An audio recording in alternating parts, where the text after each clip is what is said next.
मैं हूं आशीष पांडे, जय बाबा बर्फानी सेवा मंडल चैनल। वर्तमान में 2 दिन से जो बांग्लादेश, अपने पड़ोसी देश बांग्लादेश में जिस तरह का तख्ता पलट हुआ, ये तमाम तरह के संदेश हमको देता है। हम इसे केवल एक महज पड़ोसी देश की घटना समझ के इसको जरा सा भी इग्नोर नहीं कर सकते। इस विषय पर तमाम चीज़ें कही जा रही हैं, लेकिन जो एक प्रमुखता से कई जगह आया कि शरण देना शेख हसीना जी को अच्छा निर्णय नहीं है। इस पर मेरी अपनी निजी राय है कि परेशान, भगाए गए, जान बचाकर भागे लोगों को शरण देना भारत की परंपरा है, हमारे सनातन धर्म की परंपरा है, और उसी परंपरा के पालन तहत ये किया गया।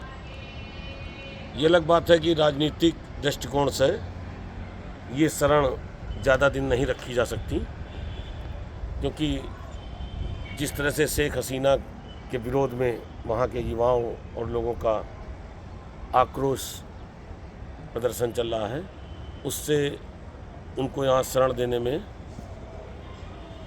भारत के प्रति लोगों की नाराज़गी बढ़ेगी, और जैसा कि बढ़ भी रही है, उस बढ़ने में हम उनके यहाँ के किसी नेता जिसका वो लोग विरोध कर रहे हैं उसको शरण दे रहे हैं, तो वो हमारे देश का तो कुछ नहीं बिगाड़ सकते, लेकिन उनके देश में जो हमारे देश के लोग हैं, वहाँ रह रहे हैं, वहाँ काम कर रहे हैं, वहाँ पे जो हमारे हिंदू भाई हैं, उनको तकलीफ़ देने का काम करेंगे। जिस तरह का आज प्रदर्शन वहाँ चालू हुआ है, मंदिर तोड़े गए, हिंदुओं को बड़े बड़े हमले किए गए। खैर, शरण देने की बात रही तो ये हमारे सनातन धर्म की परंपरा है। रामचंद्र जी ने भी यही किया था। विभीषण जब आए थे तो उनको देखते ही जब आते देखा तो सुग्रीव जी से लेकर तमाम लोगों ने कहा कि ये पड़ोसी देश लंका का जो राजा है उसका भाई है, राक्षस है, इनको यहाँ शरण मत दी जाए। लेकिन रामचंद्र जी ने सलाह तो सबसे ली, लेकिन उन्होंने कहा नहीं। उन्होंने सबको समझाते हुए शरणागत को जे तजई निज अनहित अनुमान तेनर पावर पाप में तीनय विलोकत ज्ञान। जो शरण में आया हो, परेशान हो और आपकी शरण में आया हो, यहाँ पर शरण में आने की एक ये नहीं कि आतंकवादी शरण में आया या कोई चोर शरण में आया, उसके लिए नहीं। आमतौर पर शरणागत को जे तजई, अगर कोई आपके पास शरण मांगने आया गया है तो अपनी हित अनहित को पीछे कर उसकी मदद कीजिए, और जो ऐसा नहीं करते हैं उनको तीनों विलोकत है, उनको बड़ी हानि होती है, उनको देखने से भी पाप लगता है। शरणागत को जे तजई। इसके आगे रामचंद्र जी और कहते हैं, आए शरण तजऊ नहीं ताऊ, सुंदरकांड में है, आए शरण तजऊ नहीं ताऊ, कोट विप्रवद लागई जाऊ, आए शरण तजई नहीं। मतलब जो शरण में आया है,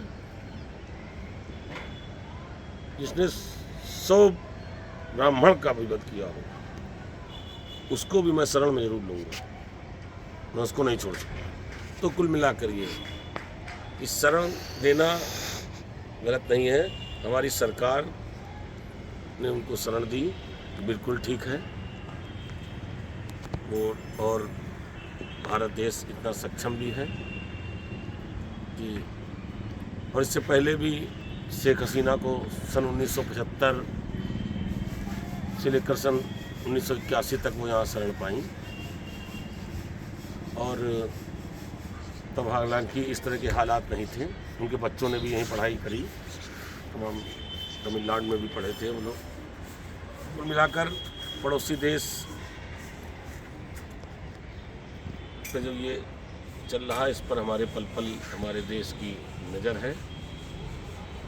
लेकिन हम लोग को यहाँ सजग रहना पड़ेगा, क्योंकि जिन लोगों को भारत की प्रभुता, अखंडता रास नहीं आती है, वो आसपास के देशों में भी हो रहे इस तरह के कार्यों से देश को प्रभावित करने की कोशिश करते हैं।